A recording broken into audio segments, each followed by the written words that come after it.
Alright, today I'm really excited to talk about the Colnago C68 Rim Brake option. So, everybody was loud enough, somebody heard the community. Colnago is adapting the C68 disc. Here's actually a C68 disc out in the wild.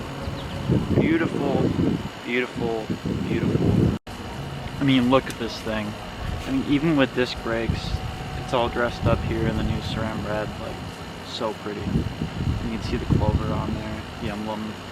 And Colnago, and I'm not sure if they'd actually admit it or not, but, you know, as many of the bike brands, you know, that I see, the one that they remind me of the most is kind of Ferrari, because they just have that kind of appeal of, like, nobody has these bikes. And in fact, like, I don't really see many dealerships for Colnago out there as I do for like Pinarello. Like Pinarello, I would think more of like a Lamborghini, because it has that odd shape, very striking shapes and all that sort of stuff, which looks really cool.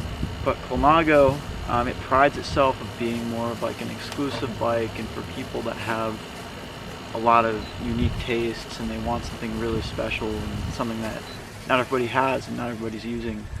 And I think the rim brake thing is really cool, and they're giving you the direct mount brakes. And this is my Monda here, this has direct mount brakes as well, and the great thing about those is they have a really good tire clearance. A lot of them you can fit up to a 30mm tire, so you can get that benefit that you have with the disc brake road bikes out there.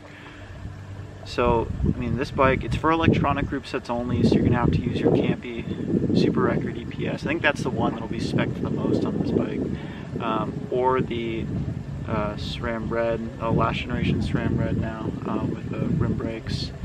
And then you've got the, I think there is a Dura-Ace 9200 that you can adapt for rim brakes.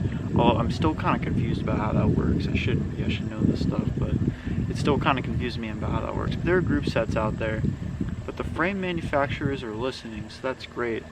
Because I think it's really good, you know, whether disc brakes are good for your riding style or not. I think that on a bike like this, like a climbing kind of aero slash like a combination type bike, kind of like an Monda or a Specialized tarmac, I think that it's important to have an option for that, because sometimes you have narrower tires, and with narrower tires, and this isn't a rim versus a disc brake video, you only have so much grip that you can really have with those discs. So being able to have an option for that if you want every gram, and I'm sure a lot of you guys have seen Fagaccia in the Tour using, you know, in 2020 he was on rim brakes the whole time, which is really cool. I'm pretty certain he was the whole time. Then after that, I think he was going between the two, and he would bring out the rim brake version for the climbing stages. But I mean, as Fagaccia said himself, I mean, for those pros out there, people with the money and they want every gram. I mean, 300 grams is a lot. I mean, that's almost like a pound, so that's huge on the road. So I think that it's awesome that there's that choice out there for the dedicated rim brake enthusiasts. But all these people saying that, oh, well, you know, it should be mechanical rim brake. You know, electronic shifting is great. You know, no matter, you know, what way you put it, it's great. And I don't think that if you're the type of person that likes a rim brake bike, that means you're gonna want mechanical. I think that it's a separate issue. Like, some people like mechanical and they like a disc brake bike. So I guess the only downside is you don't have the option for a mechanical group set on that, because mechanical Campy is really cool, because you can actually, for those of you that don't know, you can actually scroll up a few gears at a time with Campy mechanical.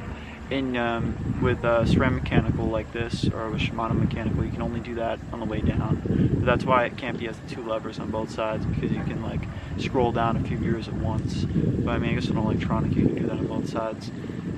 But that's one of the really cool things about it. And I assume a lot of people that buy this bike will want Campy, because they want to go for the full Italian spec.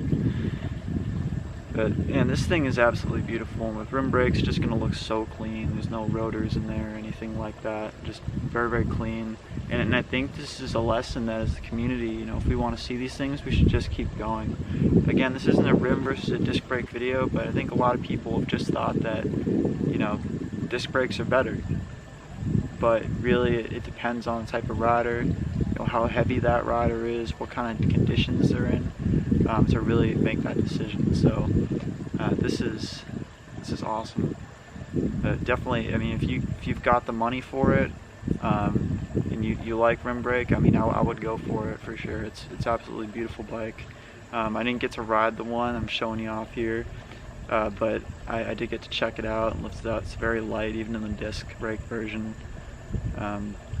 But the frame itself on the rim brake version, you know, a lot of it's going to depend on the components you use, because the frame, I think it's like 1,000 grams or something like that. It's not the lightest weight. Like, this frame is actually lighter. This is like a 700 gram, 600 to 700 gram frame. This is really, really light. So with that Colnago, it's going to depend on what kind of wheels and what kind of drivetrain, what kind of bars that you have. It's going to affect the overall weight. But yeah, rim brakes are back, fully integrated. You know, one thing, you know, you can have integration with rim brakes, and I think they do a great job. I think Pinarello's done a great job with it. And I don't think that the caliper adds, because what the caliper takes away in terms of the integration, or what people think it takes away in terms of the integration, it's just so much cleaner down on the fork. You know, if you just look at the two, if you compare the two, I think that overall it looks cleaner. Because you just have brake cables hanging down here rather than a big, you know, big like, I don't know, pizza cutter type thing over here from the side, and it's like an asymmetrical, and this is a symmetrical design. This is nice looking. So, I mean, if I was spending $16,000, $15,000 US, I want my bike to look clean. So, yeah, that's awesome. It's kind of your Ferrari, was it Dolce Cylindri? Yeah, like the new V12 Ferrari they have coming out. It's like that. So definitely, go get one while you can. Let them know we want this stuff, and then maybe they'll even make a mechanical version of the frame. Maybe the group set manufacturers make more rim brake versions. Just important for us to have options as cyclists. The only reason that all the brands are doing disc only is because they're going to save more money by not making as many molds and as many parts, and because we're not saying anything about it. So if you guys want to see this, buy it and let people know. I hope you guys have a great, wonderful day. Stay vegan.